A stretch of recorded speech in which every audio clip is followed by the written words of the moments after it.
So hi guys, welcome back to my two videos. तो इस video में दोस्तों डिस्कस करने वाले हैं यहाँ पर कुछ इंपॉर्टेंट कंपनीज़ को और उनसे रिलेटेड कुछ इंपॉर्टेंट अपडेट्स हैं जिसकी बात करेंगे इस वीडियो में। तो चलिए दोस्तों वीडियो की शुरुआत करते हैं। सबसे पहली कंपनी को डिस्कस करते हैं। पहली कंपनी का नाम है जियो फाइनेंशियल सर्विसेज लिमिटेड। बट इसको डिस्कस करने से पहले दोस्तों, अगर आपने अभी तक मेरे टेलीग्राम चैनल को ज्वाइन नहीं किया है तो उसका लिंक आपको डिस्क्रिप्शन में दिख जाएगा। लिंक के थ्रू जाकर चैनल को ज्वाइन कर लो। काफ़ी सारी न्यूज़ एंड अपडेट्स आपको वहाँ पर भी मिलती हैं जो कि आपके लिए काफ़ी ज़्यादा यूज़फुल रह सकता है। तो चलिए वीडियो की शुरुआत करते हैं। सबसे पहले बात करते हैं जियो फाइनेंशियल सर्विसेज से रिलेटेड कुछ इंपॉर्टेंट अपडेट्स के बारे में। दोस्तों, पिछले कुछ टाइम में आपने देखा ही है कि मार्केट में काफ़ी हेल्दी करेक्शंस हमें देखने को मिली है और उस करेक्शंस के बीच में उन सारी कंपनी का भी काफ़ी ज़्यादा पिटाई हुआ है जो कंपनी काफ़ी एक्सपेंसिव वैल्यूएशन पे चल रही थी। अब उस बीच में जिसने अच्छे नंबर्स दिखाए हैं उसमें थोड़ी गिरावट कम हमें देखने को मिली है, बट जिसने नंबर्स अच्छे नहीं दिखाए उसमें बेसिकली गिरावट हमें ज़्यादा देखने को मिली है। और जियो फाइनेंशियल सर्विसेज की बात करें तो इनके पास दिखाने के लिए कुछ है तो नहीं, क्योंकि अभी कंपनी अपनी बिजनेस के स्टार्टिंग फेज़ में है, तो कोई बड़ी ग्रोथ या फिर कोई बड़े नंबर्स हमें दिखा नहीं सकती कंपनी। बट फिर भी लोगों का कन्विक्शन इस कंपनी से हाई इसलिए है क्योंकि रिलायंस इंडस्ट्री की कंपनी है, तो करेक्शंस इस वजह से जियो फाइनेंशियल सर्विसेज में ज़्यादा देखने को मिला है क्योंकि वैल्यूएशंस थोड़ी ज़्यादा एक्सपेंसिव थी। बट अभी अगर देखोगे तो कुछ रिकवरी आई है क्योंकि कंपनी ने एक एक्विजिशंस की न्यूज़ हमें सुनाई है। अब ये एक्विजिशंस की न्यूज़ दोस्तों है क्या, तो चलिए वो मैं आपको समझा देता हूँ। तो देखो, जियो फाइनेंशियल सर्विसेज की एक सब्सिडरी है जिसका नाम है जियो पेमेंट बैंक। अब जियो पेमेंट बैंक के स्टेक आपको जियो फाइनेंशियल सर्विसेज के पास भी देखने को मिलते हैं और इनके जो एक जॉइंट वेंचर पार्टनर है एसबीआई यानी कि स्टेट बैंक ऑफ इंडिया, उनके पास भी देखने को मिलते हैं। तो करेंटली जियो फाइनेंशियल सर्विसेज 82.17% स्टेक्स जियो पेमेंट बैंक का ओन करती है, बट रिमेनिंग स्टेक्स जो है वो एसबीआई के पास है। अब उन्होंने डिसाइड किया है कि एसबीआई से वो स्टेक वो परचेस करेगी या फिर बोल सकते हैं कंप्लीट एक्विजिशंस करेगी जियो बोल सकते हैं किसका, पेमेंट बैंक का। अब इसके लिए जो जियो फाइनेंशियल सर्विसेज इन्वेस्ट करने वाली है वो कितना करने वाली है, 104 करोड़ रुपए, उससे थोड़ा सा ज़्यादा। तो ओवरऑल अगर देखा जाए तो ये एक अच्छी न्यूज़ है। अब दोस्तों, जितनी भी सारी अपडेट्स अभी तक आपने देखा उन सारी अपडेट्स को एग्जीक्यूट करने के लिए फ़िलहाल उनको चाहिए अप्रूवल, और वो अप्रूवल चाहिए आरबीआई से। और फिलहाल कंपनी ने बताया है कि आरबीआई से अप्रूवल मिलने के बाद अगले 45 दिन में जितनी भी सारी चीज़ें हैं, जितनी भी सारी फॉर्मेलिटीज़ हैं, ट्रांजेक्शन्स हैं, उसको कंपनी कंप्लीट करती हुई नजर आएगी। यानी कि जल्द ही ये एक्विजिशंस आपको देखने को मिल जाएंगी। और दोस्तों, ऐसा नहीं है कि जियो फाइनेंशियल सर्विसेज की इकलौती सब्सिडरी है वो। इसके अलावा जियो फाइनेंशियल सर्विसेज काफ़ी सारी सब्सिडरीज को ओन करती है। नाम आप नोट कर सकते हैं। एक नाम आपको जियो फाइनेंस लिमिटेड का देखने को मिलेगा, दूसरा नाम जियो इंश्योरेंस ब्रोकिंग लिमिटेड का देखने को मिलेगा। उसके अलावा एक और नाम आपको देखने को मिलेगा जियो पेमेंट सॉल्यूशन लिमिटेड का, और इसकी जॉइंट वेंचर है एक जिसका नाम है जियो पेमेंट बैंक लिमिटेड, जिसकी बात अभी हम लोग कर रहे थे। अगर दोस्तों इसके मार्केट कैप की बात करें तो 1,40,000 करोड़ का मार्केट कैप है। आरओसी और आरओई देखोगे तो वो हमें काफ़ी ज़्यादा कम देखने को मिल रहे हैं। इनफैक्ट 2 से भी आरओसी और आरओई कम है। बोला जाता है कि 15-20 अगर रहता है किसी भी ग्रोइंग कंपनी के लिए तो अच्छी बात रहती है, बट इसके 2 से भी कम है, तो इसको सुधारने की ज़रूरत है। और कंपनी का मार्केट कैप 1.5 लाख करोड़ के आसपास है। और स्टॉक पी अगर देखोगे तो वो है 87.5 का। स्टॉक पी इतना ज़्यादा इसलिए है क्योंकि 1.5 लाख करोड़ के मार्केट को जस्टिफाई करने के लिए कंपनी के अगर पूरे साल के रेवेन्यू को हम देखें तो वो कितना है, मात्र 1900 या फिर 2000 करोड़ मान के चलो। तो 2000 करोड़ अगर पूरे साल में आप रेवेन्यू जनरेट करते हैं और आपका मार्केट कैप 1.5 लाख करोड़ का है तो आप काफ़ी ज़्यादा ओवर वैल्यूड है, ये हम क्लियर कट बोल भी सकते हैं। और दोस्तों, इन सारी चीज़ों के बाद अगर देखोगे मार्केट ने कैसा ट्रीट किया है जियो फाइनेंशियल सर्विसेज को, तो वो इनके पीयर्स से आपको समझ आ जाएगा। इनके पीयर्स आपको देखने को मिलेंगे Bajaj finance, Bajaj Finserv, Bajaj holding, Cholamandalam investment and finance limited, Shriram finance, Muthoot finance, ये सारी कंपनीज। अभी रिसेंटली Q3 के अर्निंग्स में जियो फाइनेंशियल सर्विसेज का ग्रोथ देखो सिंगल डिजिट में है।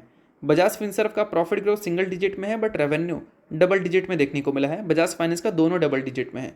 अगर स्टॉक पी की बात करें तो बजाज फाइनेंस का स्टॉक पी 32 का है, बजाज फिनसर्व का 34 का है, जियो फाइनेंशियल सर्विसेज का 87 का है जो कि सबसे महंगा है, और बजाज होल्डिंग लिमिटेड का अगर देखोगे तो वो 17 का है। और जितने भी यहाँ पर नाम देखने को मिलेंगे उन सभी नाम से कंपैरिजन करें जियो फाइनेंशियल सर्विसेज के वैल्यूएशन को तो ये सबसे एक्सपेंसिव कंपनी दिखती है। और नंबर्स तो कुछ है नहीं, इस वजह से अगर डाउन देखोगे 52 वीक हाई से तो बजाज फाइनेंस सिर्फ लगभग 4%, बजाज फिनसर्व करीब 9% और जियो फाइनेंशियल सर्विसेज लगभग 44% नीचे है। तो क्यों नीचे है, इसके रीजंस आपको समझ आ गए होंगे। क्योंकि मार्केट ने ज़्यादा वैल्यू दिया है, तो मार्केट में जब अनसर्टिनिटी क्रिएट होती है तो जिसको ज़्यादा वैल्यू मिलता है तो मार्केट तोड़ती भी सबसे ज़्यादा उसी को है। तो इस वजह से जियो फाइनेंशियल सर्विसेज का परफॉर्मेंस कुछ ऐसा है। तो आई होप आपको ये सारी चीज़ें समझ आ गई होंगी। बाकी आपका व्यू जियो फाइनेंशियल सर्विसेज को लेकर लॉन्ग टर्म का क्या है वो मुझे कॉमेंट में ज़रूर बताना। तो चलिए दोस्तों डिस्कस करते हैं अब अगली कंपनी को। अगली कंपनी का नाम है बजाज फाइनेंस लिमिटेड।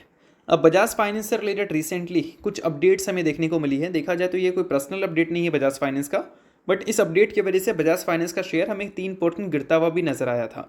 अब ये अपडेट दोस्तों आया है आरबीआई की तरफ से, जिसमें उन्होंने बताया है स्टॉप एंड नॉट रिन्यू करने का। किस चीज़ को? लाइन ऑफ क्रेडिट को। इस चीज़ को मैं समझा देता हूँ। देखो, लाइन ऑफ क्रेडिट जो है वो एक तरह से मेथड है लोन लेने का। लाइक अगर आपको किसी भी चीज़ को परचेस करने के लिए लोन की रिक्वायरमेंट है, तो ज़रूरी नहीं है कि आपको अगर 10,000 की चीज़ को परचेस करना है तो आपको 10,000 की ही लोन की ज़रूरत होगी। आपको थोड़ा सा रिक्वायरमेंट है तो आप थोड़ा सा भी ले सकते हैं। तो लाइन ऑफ क्रेडिट जो है वो आपको ये अलाउ करता है कि आप अपने रिक्वायरमेंट के हिसाब से लोन ले सकते हो, ठीक है। और इसके जो इंटरेस्ट रेट होते हैं वो बेसिकली देखा जाए तो पर्सनल लोन जो होता है उसके कंपैरिजन में कम होते हैं।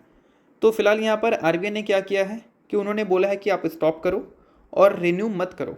किस चीज़ को? लाइन ऑफ क्रेडिट को। यानी कि जिनको भी वो लाइन ऑफ क्रेडिट के थ्रू लोन्स वगैरह देते थे वो देने के लिए उन्होंने मना किया है और नॉट रिन्यू करने के लिए बोला है। मतलब यानी कि रिन्यू करने से भी मना किया है।